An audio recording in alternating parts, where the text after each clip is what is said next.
bye. Yay. All right. Bye. Oh, yeah. Oh, my goodness. Hello, everyone. I am live today. All right. I'm having some technical difficulties, but hopefully this is working and we will get this figured out. All right. This is my second live stream. I'm so excited. So today I want to share some keys that helped me get out of survival mode. So I have a huge list of these, but I just want to talk about some today. And for me, this really was learning how to be activated. And so what do I mean by this? So activated means to me that, when you go to college and things, you're out of the house, no one's coming to check on you, right? No one's coming to check and make sure you're going to make it to class on time or make it to work on time, right? You have to be self-activated.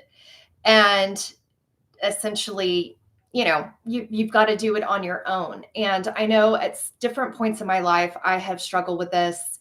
But this really was important when I had those key events that threw me back into survival mode. So I'm going to talk about 4. So the first one is I had to learn how to activate my getting things done side, even when I didn't feel like it. So this was really important. One thing that I found was a way that I could do this was essentially to numb myself from the neck down, right? Like not check in on how I'm feeling about it, not, looking to see if the weather's, great and is that uplifting my mood. And so that's getting me motivated, but essentially self-motivating myself. And different times I have to do this, right? In school, with a job, even traveling, right? When I'm traveling, at one point I traveled with my sister to Europe, and you have to be able to catch a train, right? It's about time management. It's about getting things done, staying on track, moving. So the ability to push through, even when I didn't feel like it. So that was number 1. Number 2 was I had to learn how to activate systems and routines. And rituals could also be included in this. I'm going to do a video on rituals. There's actually science behind how rituals can help you in your life. And I'm so excited to be talking about this. It's really cool and fun. So activating systems and routines. So this can be for, the planner, those who are planners, those who are organizers, but coming up with systems also for creatives. I worked with a girl, she was a social media expert, super great at creativity. So one of her systems was on her desktop. She had files everywhere. Like if you looked at her computer, it looks like there was an explosion of files. I'm not kidding. But for her, it was a system and she knew where everything was. That creative mind that's kind of, everywhere and experimenting and, thinking outside of the box and visions and things like that. So actually not having organized folders helped her more. It was her system. It was her routine. So don't think that systems or routines are just for, those people that, plan or organize. It's for everybody. And finding a system and routine that's going to work for you and how you work, and how you play and do things. So, oh, hi, the Fun Fab Life. Hi. She says, yes, I agree. Know what works for you. Absolutely. Because I feel like a lot of people, especially women, just throw it out if it comes to, okay, you need to be on a strict schedule or things like that. I'm not talking about a strict schedule. A strict schedule may work for you. That might be your vibe. That might be how you activate yourself. But for others, it's going to look differently. So that's the good news. So, yeah, and bringing in systems and routines, it's really to have a place for some structure.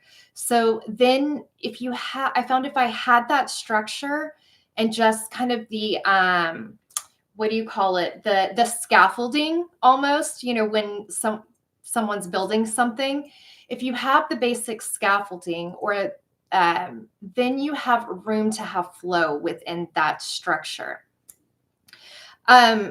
So also having systems and routines is a great way to eliminate or minimize decision fatigue. So different areas in my life where I put in structures and routines that I loved.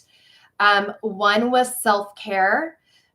Two was fitness, having a fitness schedule and routine for myself.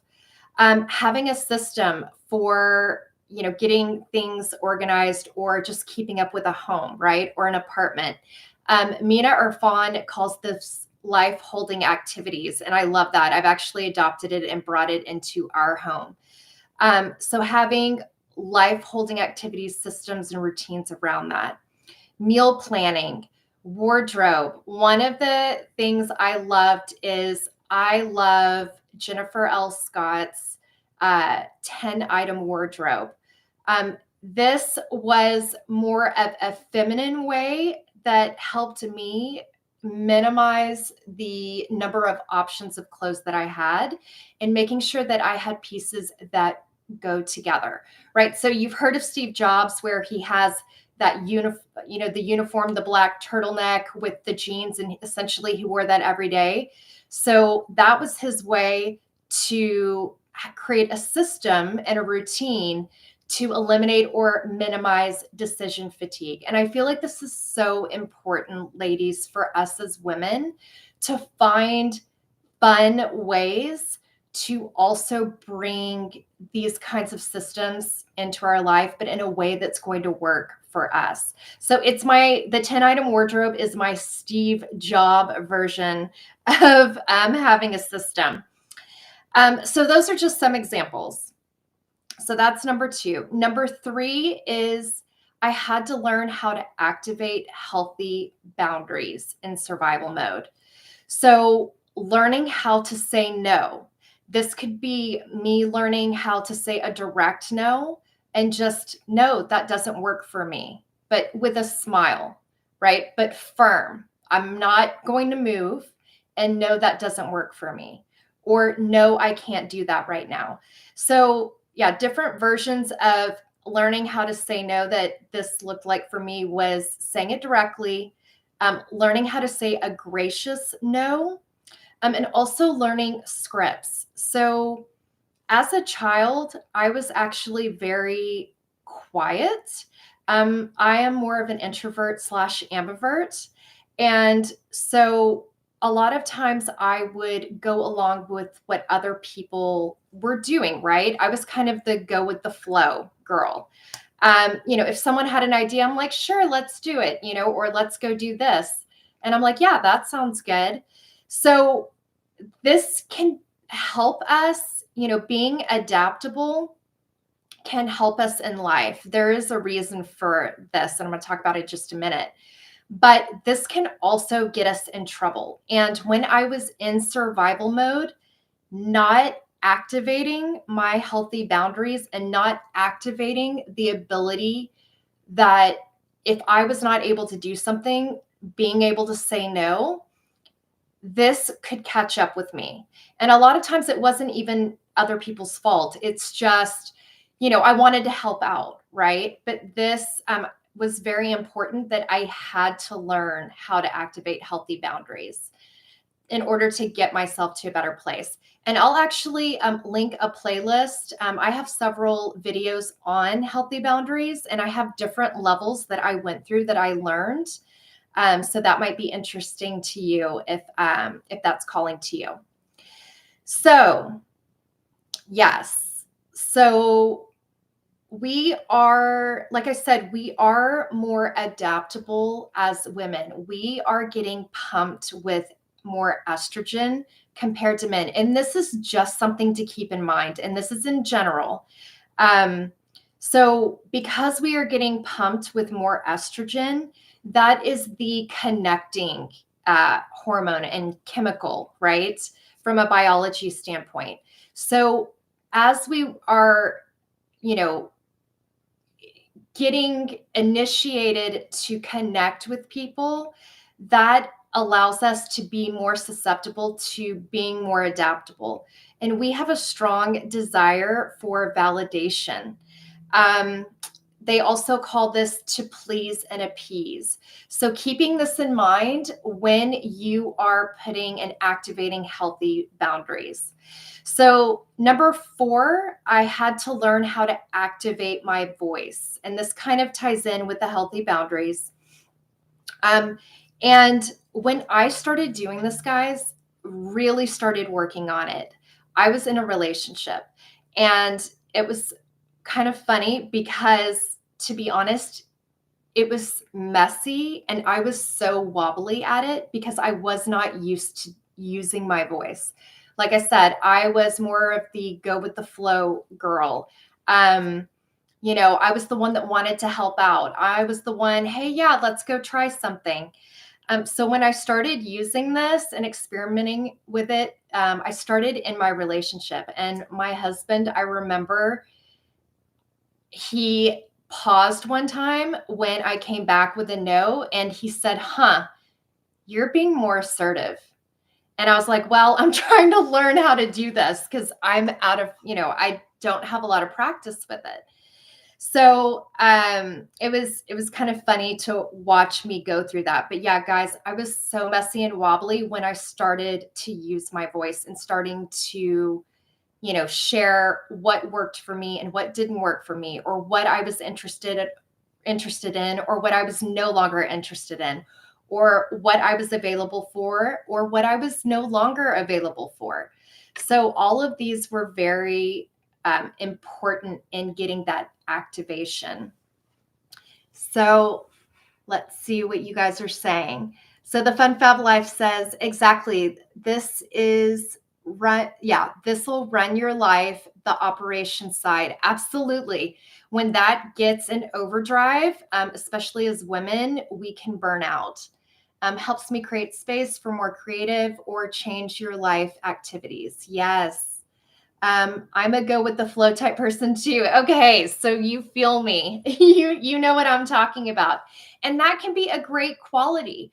But when big life events happen, or life-changing things that are life-changing, that you now have to switch into a different mode, and that can throw you into survival mode, it is not going to serve us. It just isn't.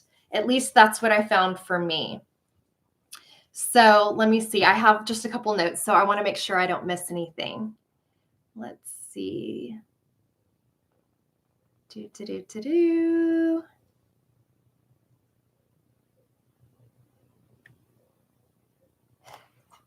Yes. So really all of these 4 activations are, it's an activated way. It's more of a leaning in. It's more of, looking at time and getting somewhere, and things like that, versus, so that's the leaning in, where the feminine activation is more leaning back. And I am so excited to be talking about my journey on this more. And my version, so, helping myself get out of survival mode. And some things, guys, I just couldn't lean on other people. Some of these pieces I had to do for myself. And so I really had to take a deep dive and check in with my body and where I was at, my environment, things like that. And I had to ask myself, does this still work for me? Right.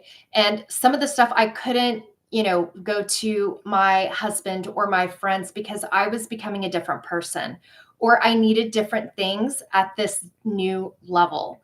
And so that was very important, learning how to check in with myself and ask myself, is this true for me now?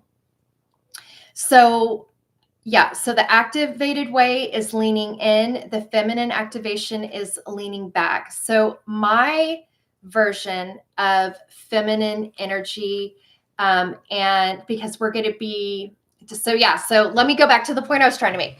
So the point I was trying to make was sometimes that happens. That's how my brain works. So before I could move in and start to learn and hear about feminine energy, I realized I had to get myself out of survival mode first. I was not ready to receive the information about feminine energy. I was not ready. I had not gotten myself to a place having that structure first before I could access the flow. And this was super, super important. So if you are on your journey or you're going through big life events, see if this is true for you, because this was very true for me. I couldn't go there. I couldn't get to the point where I could lean back when I was still in survival mode. And this took activating myself. So now that I activated myself and I got myself out of survival mode, my version of feminine energy was a woman who can both use and honor both her structure and flow. A woman who can use and tap into and honor her riverbed and her river flow. A woman who can use and honor both masculine energy within herself and feminine energy within herself. And so she has learned the skill sets of first activating herself. And this is about time, achievements, results, getting things done, going somewhere, getting her basics covered. This could be getting your basics covered just purely on your own, or maybe in a relationship as well. But knowing that you can do it, even if that person walks away, that you can stand on your own 2 feet, you have the skills, you have the activation, and you are safe in that way. You're covered. So really that masculine side. And she understands both. And when I first started learning about feminine energy, like I said, I wasn't ready. I hadn't fully gotten through myself through the survival mode, through all of these activations that I talked about. And so I just wasn't ready. So if you're not ready, I totally get it. But getting myself to this point, I finally could hear what other women were trying to share with me about feminine energy. So if you are a kind-hearted person, you're a person who is, always trying to do your best. Sometimes that's a level 8, 1 out of 10, maybe your best is a 2, but you're always trying your best. You care about other people. You actually, you want to help other people. You've built yourself up, but now you're burnt out. You're feeling tired. You are overdoing. You're over giving. You're falling into people pleasing, right? Again, remember, we have more estrogen, so that connecting piece that is, running through our body. So it is driving us to be more, connecting, which can fall into people pleasing.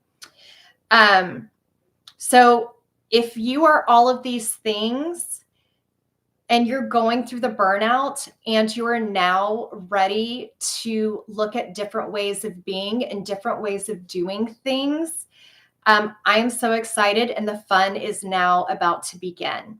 So stay tuned for some future videos, and we will be talking more about these fun topics.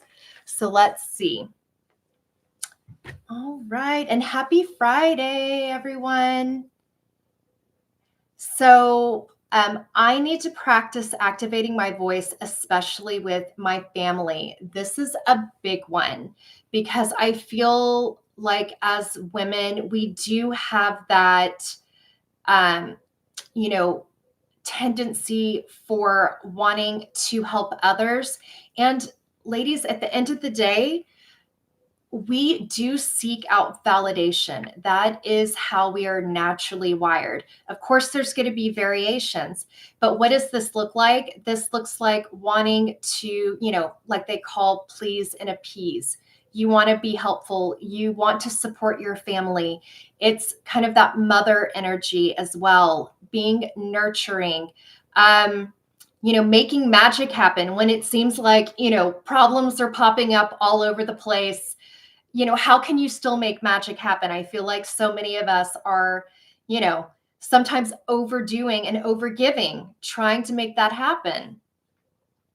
I'm a pushover for them. Yep. Oh my gosh. And I still fall into this. So I'm working on this as well. Still working on it. LOL. Yes. Oh my goodness. All right. Well, thank you so much for hanging out with me today. And it's actually going to be the full moon tomorrow. So if you are feeling off or, feeling, I don't know, in a different way, just remember there is that gravitational pull. And so, yeah, I'm excited about the full moon tomorrow. All right. Well, thank you, everyone. I hope these were helpful. Um, Again, I'll repeat them. So, one is activate my getting things done side. Uh, Two, activate systems and routines, even if you're creative. Three, activate my healthy boundaries. And four, activating my voice. All right. Okay. I'll catch everyone in the next one. Bye.